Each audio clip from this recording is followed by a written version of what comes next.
हालामा सिंधियाना news network जे reporter एजाज़ अली बुघियो मूजिब new Saidabad वेझो ॻोठ अब्दुल वाहिद बुरड़ो में मुसलसल 3 सालनि खां वठी मेंघवाड़ पाड़े जी हीअ हालत आहे त मुक़ामी वॾेरो गैर क़ानूनी तरीक़े सां रस्ते जे मथां कब्ज़ो करे नाजाइज़ अॾावत करे ग़रीबनि जो रस्तो बंदि करे छॾियो आहे।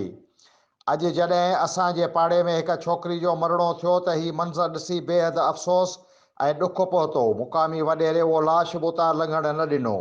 मजबूरन ॻोठाणनि उहो लाश हिकु शाख ते लॻल काठीअ तां गुज़ारे दफ़न कयो वियो। हिननि चयो त असांखे घर ख़ाली कराइण लाइ मुख़्तलिफ़ तरीक़नि सां असांखे परेशान कयो पियो वञे।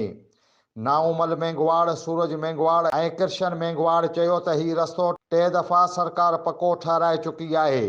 इन हेठां गैस जी लाइन बि लॻल आहे। इन्हनि असां ते कब्ज़े जो कूड़ो केस बि दाख़िल कयो आहे जेको 3 सालनि खां हली रहियो आहे।